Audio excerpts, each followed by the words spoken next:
All right, as we started this trading day, feels like a bit of a summer pause for markets that had been in rally mode recently. Let's get some insight and analysis on this trading day from Mike O'Rourke. He's the chief market strategist at JonesTrading. And Mike, I guess I'll start with how you would characterize the mood of the markets. It seems people have grown accustomed to some of these ongoing concerns we have. How would you characterize what you're seeing in the daily action right now? I think you're exactly right there. You know, we've had a lot of negative headlines for the past 6 months. The market's digested a lot of it. I think Walmart's a great example this morning of they've had, between them and Target, you've had multiple pre-announcements or, lowering of guidance. So there's a slight beat of guidance this morning. The stock's up, but it's one of those situations where, you lowered the bar almost to the floor. So you're coming from an easy bar to beat. And but investors are they're comfortable with what's going on out there. They're waiting for the next round of negative news to react to. Let me stay on the profit side for a sec. I'm going to try to make a little more sense of this because you're right. Walmart cut their outlook a couple of times, and here they are, and sort of the narrative this morning is better than expected results, better than the revised expected results, I guess would be another way to put it. But for those who are cautious on the outlook, and we should be clear, when stocks were rip-roaring ahead going back, a year and a half, year ago, you were pretty cautious on some of the enthusiasm in the marketplace. People are still talking about earnings weakness as a possible wild card for stocks. In other words, if you see profit deterioration, that works against stocks. But here we are talking about Walmart. They lowered their profit expectations. They came out with new numbers, with a new set of expectations, and the stock's up today. Yeah, I mean, and they've lowered profit expectations multiple times. So I think the news guidance they gave today was they see profits down 9 to 11% this year, whereas the last time around, it was 11 to 13%. So they are getting a handle on their inventory situation, which is a genuine positive. But it's also not like the stock's trading at a very, inexpensive multiple at this point in time. So, and this is still a moving target because there's so much uncertainty. And so, I call it a visibility vacuum out there for the second half of the year that, again, what's to prevent them from updating their guidance again in either direction, come a month from now. Yeah. Well, I guess we'll find out what happens and subsequently how the market reacts to that. One of the takeaways from both Walmart and Home Depot earnings today seems to be that a lot of those prices are getting passed on to the consumer.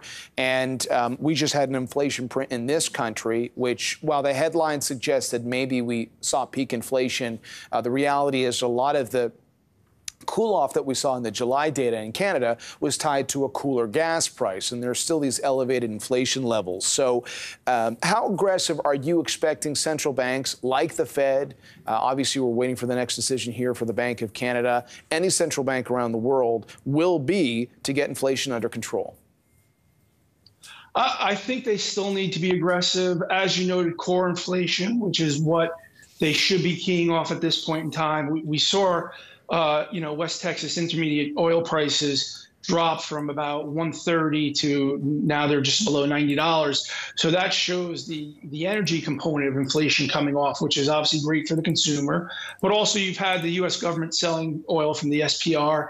And so it's not a fully natural move. And of course, those China slowdown concerns. So there's a lot of things that still have to get sorted out there. When you look at the core side of the equation, it's still you're still seeing inflation's somewhat stubborn. And I think that's going to be an issue, for the United States, for Canada, for most of the world. We're not in that environment of globalization that persisted for 2 decades that kept consumer prices low. So I think the Fed's going to continue with their process. I think they're probably going to try to wrap up tightening by the end of Q1 next year, or at least have a meaningful pause from that point. But I think we still have a bit of a way to go, even though they've done a lot of work in a short period of time.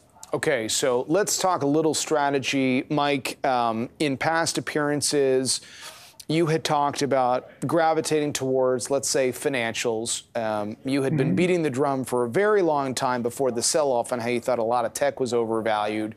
Right now, even though we're softer today, it has felt like the second half so far had been more of a risk-on appetite for investors, giving hard-hit, interest rate-sensitive growth stocks a second look.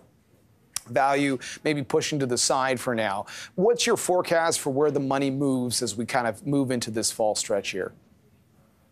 You're absolutely right. We've had an 18% rally, or 19% probably at this point, from the June lows. And so in the span of a couple of months, the S&P 500 is only about 10% year to date.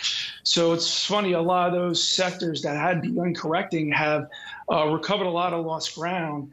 So I think we're back in that phase of you want to focus on value, you want to focus on those more defensive sectors. And I think the growth names still have a lot of air to come out of them. A perfect example is this meme madness that we've seen reemerge in the past couple of weeks. So there's a lot of speculation. There's still, the animal spirits are still alive and well in the U.S. equity market. And again, we're still looking at a tightening environment. The trend has not changed there. If anything, there's less visibility. Earnings estimates for the S&P 500 are only, the forecast is for earnings to grow 1%, and that's probably going to flip to negative by year end. So I think you're kind of still, I find myself in the same spot I was back in January, where I want to be long banks, value names. I would expect the 10-year yield to start creeping back up to 3% again, and stay away from those growth names probably for the balance of the year. And